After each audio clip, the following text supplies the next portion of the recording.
One thing about South Dakota that I wanted to know about is why they have these signs up and down the highways. Very peculiar. They say, why die? There's another one down there. On the other side, it says X marks the spot. Think, drive safely. My hypothesis is that it is showing places where people have physically met their deaths along the road. Some of them I actually see flowers underneath, which is, brings me to that conclusion. It's just a really strange, morbid reminder that anything can happen here, while you're on the road, especially in a place so heavily populated by motorcyclists this close to Sturgis. We're right outside of Crazy Horse, which we're not going to visit, unfortunately. So Gaby, the poor girl, is heating herself on my exhaust, it looks like, because she's so damn cold, which I can sympathize with. We're gonna get back to the campsite and warm up and get a fire started. Our last night in the Black Hills.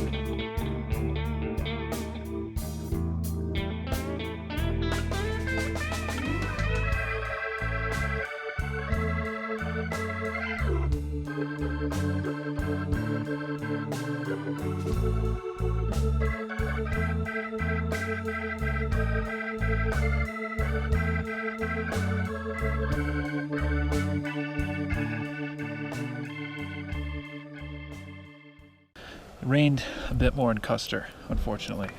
All of our wood got soaked except for a few logs in the middle. So what I did is I splintered up some of the center logs that are still dry to get a fire going without lighters. I'm trying to go the entire time starting fires without lighters because it's a challenge. So I'm still going to try to pass it.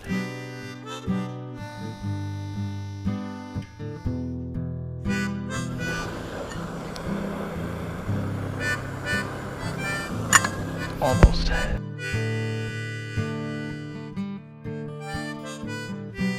We have a ton of wood here that we need to use and it still needs to dry out, but in the meantime, Gaby's trying to get warm, so I'm going to make some hot chocolate for us.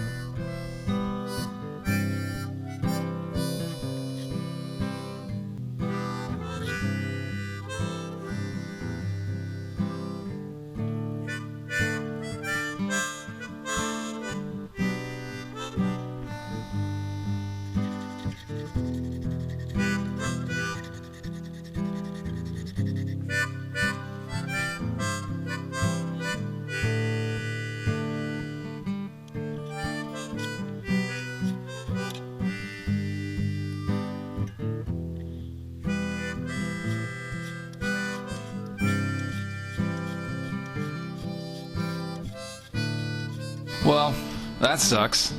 While I'm busy failing, we can finally finish our camping table. We've already gone over primitive, group, and dispersed camping. It's time we finish the last two rows. These last two will also be the extreme opposites of the table. An increasingly popular type of camping is called glamping, which is the fusion of the two words glamour and camping. Glamping is the act of taking a recreational vehicle, or RV, into the outdoors to spend time away from home. It's most likely in a predetermined park, but not always.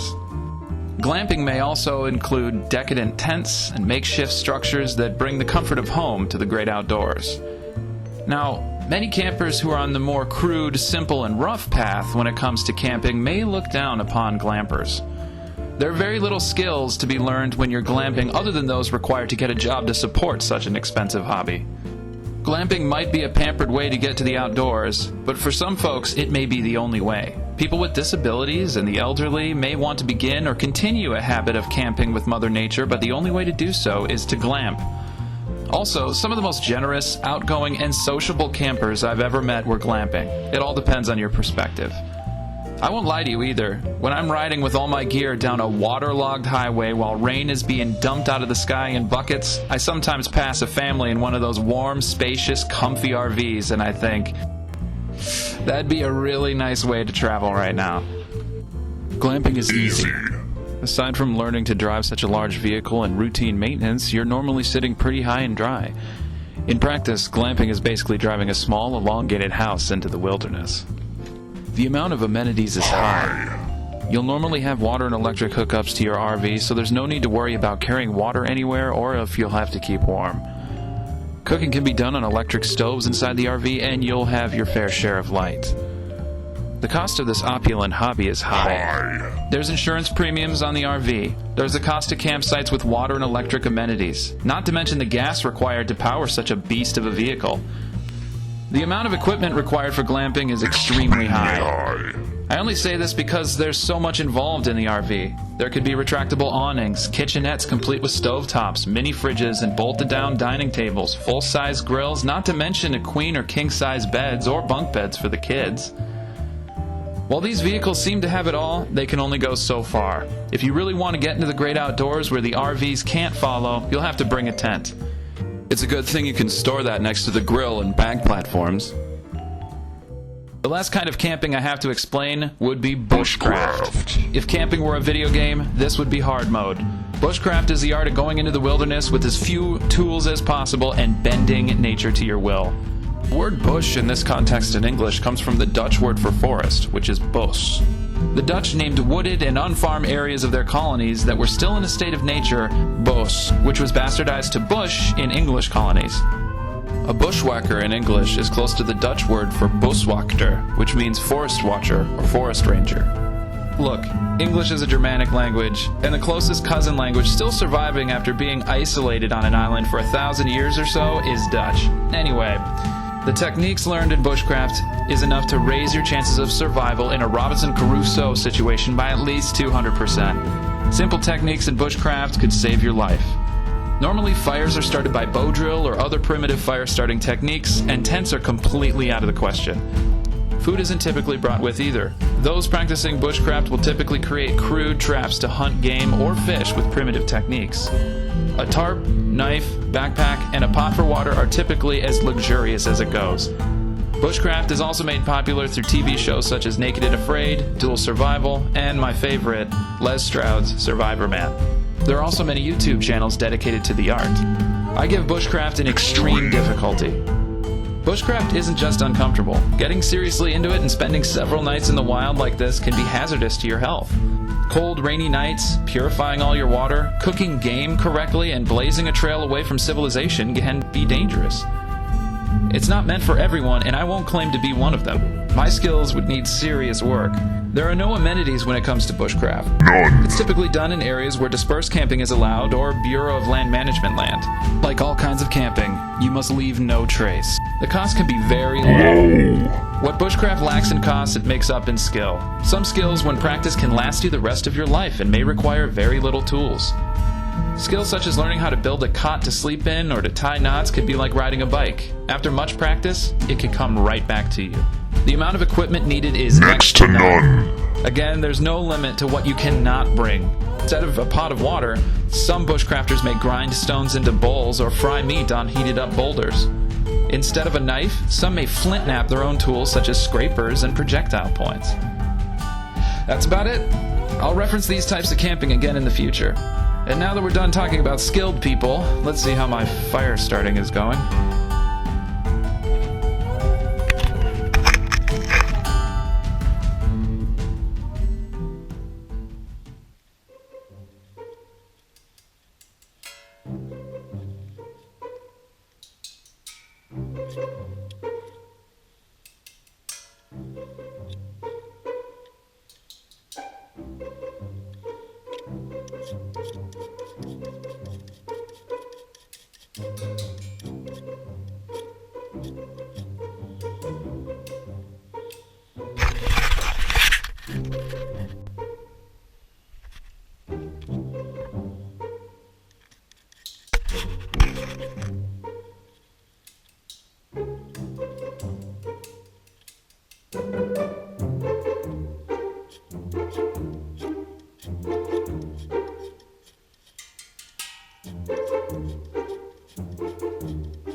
A little bit later in the night.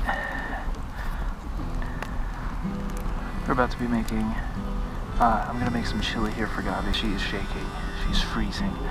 I told her that she needs some external heat. She can't just stay inside the blankets. So I'm gonna be making some chili for us. I was gonna bring more hot chocolate, but she was right. She said they would have to bring her to the bathroom more often, which is true. So I'm gonna be making chili for us. And I'm going to warm up her shoes so her extremities are warm. We've been using the thermal blankets, 2 extra blankets, like regular fleece ones.